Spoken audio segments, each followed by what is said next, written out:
pagi semuanya, perkenalkan nama saya Arum. Sekarang ini saya sedang berada di Apron, Bandara Internasional Sultan Haji Muhammad Sulaiman Sisinggan Balikpapan. Tepatnya di samping pesawat kargo yang membawa barang kiriman dari luar negeri. Nah, buat kalian yang penasaran, gimana sih prosedur barang kiriman dari luar negeri dari mulai turun dari pesawat hingga sampai ke tangan kalian? Simak wajib. Sekarang, barang yang kalian beli dari luar negeri telah tiba di Indonesia. Perlu kalian ketahui bahwa barang yang kalian pesan dari luar negeri termasuk dalam kategori impor barang kiriman. Apa sih impor barang kiriman? Barang kiriman adalah barang yang dikirim melalui penyelenggara pos. Penyelenggara pos adalah suatu badan usaha yang menyelenggarakan pos sesuai dengan ketentuan peraturan perundang-undangan di bidang pos.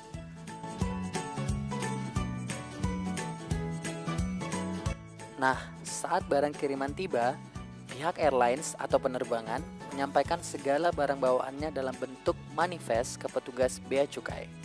Kemudian, penyelenggara pos akan melakukan perincian lebih lanjut atas manifest tersebut sesuai dengan penerima masing-masing barang.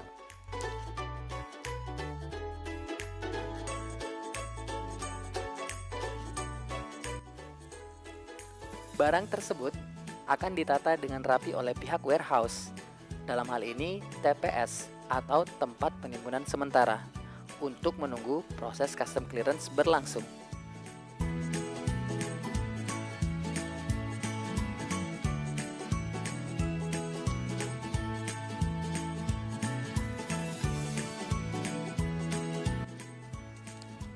Untuk TPS yang berada di luar kawasan bandara, maka barang dapat dipindahkan dengan menggunakan dokumen PLP atau pindah lokasi penimbunan. Dengan prosedur yaitu dilakukan pemeriksaan jumlah barang dan kemudian dilakukan penyegelan.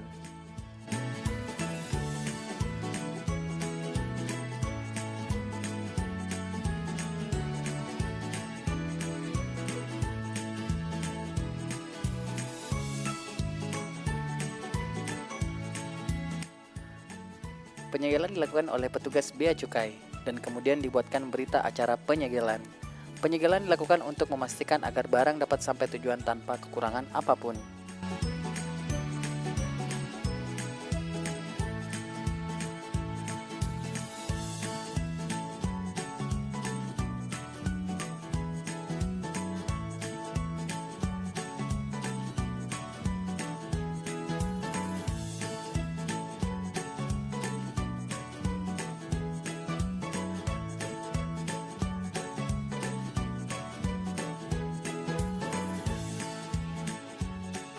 Nah, udah kita lihat kan tadi gimana barang kiriman kalian dikeluarkan dari pesawat kargo dan dibawa ke gudang perusahaan jasa titipan.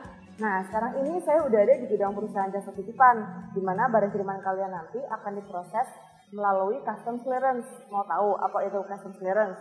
Ikutin aja. Barang akhirnya sampai di TPS tujuan. Petugas bea cukai kemudian memastikan segel tidak rusak, lalu kemudian membuka segel. Petugas pun menerima dokumen PLP menandakan bahwa barang telah sampai di gudang TPS.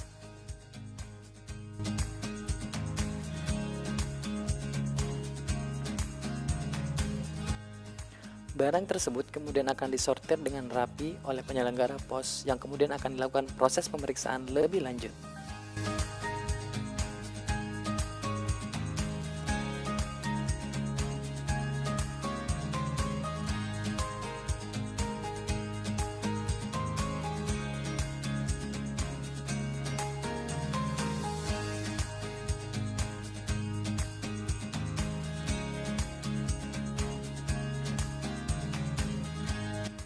Penyortiran dilakukan menggunakan scan barcode agar barang lebih mudah terlacak dan lebih mudah dalam penyimpanannya.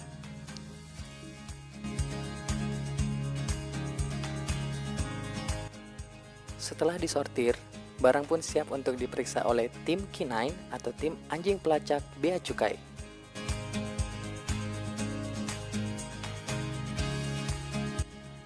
Nah, pemeriksaan ini merupakan bentuk pengawasan bea cukai dalam mencegah masuknya narkotika dan psikotropika ke Indonesia.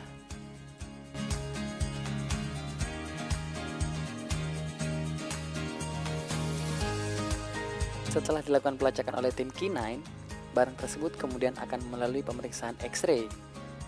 Jika dalam hal terdapat kecurigaan seperti terdapat barang berbahaya atau barang ilegal untuk diimpor, maka petugas Bea Cukai dapat membuka barang untuk pemeriksaan lebih lanjut.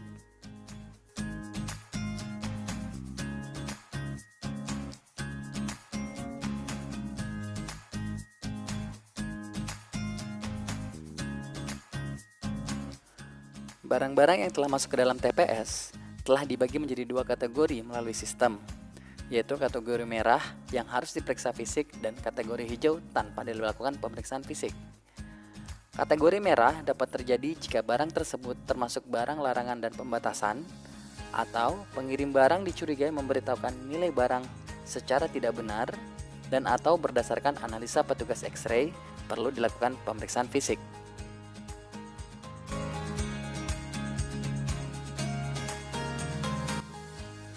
Pemeriksaan fisik dilakukan oleh petugas Bea Cukai, disaksikan oleh penyelenggara pos. Barang yang telah diperiksa kemudian akan dibuatkan berita acara pemeriksaan. Untuk selanjutnya, dilakukan penetapan besaran pajaknya.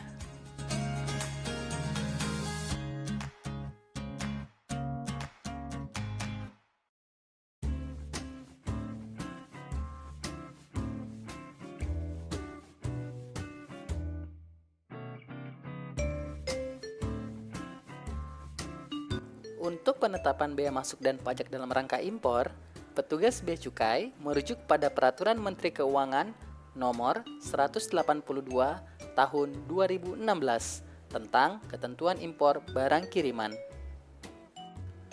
Untuk setiap barang kiriman yang nilainya kurang dari 100 US dollar, maka akan dibebaskan dari bea masuk dan pajak dalam rangka impor.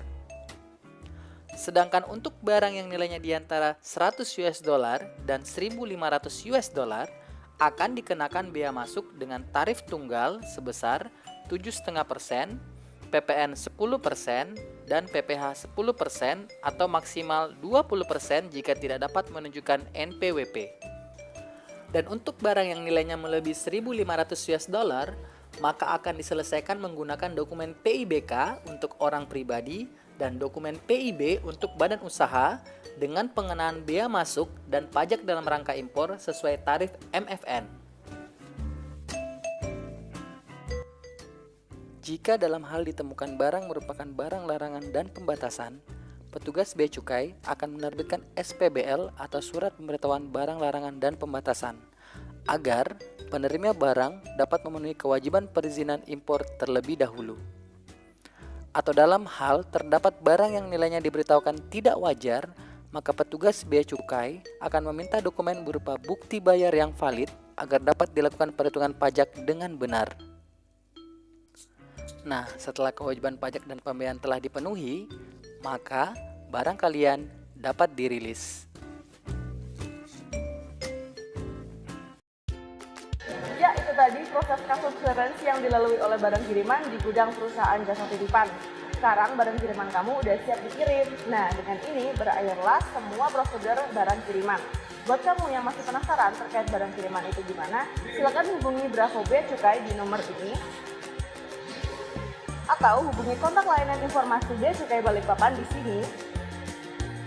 Dan jangan lupa follow Instagram Bea Cukai Balikpapan di @beacukai_bpn. Terima kasih sudah menyaksikan video ini. Bea Cukai Balikpapan, gawi tuntas. Bea Cukai makin baik.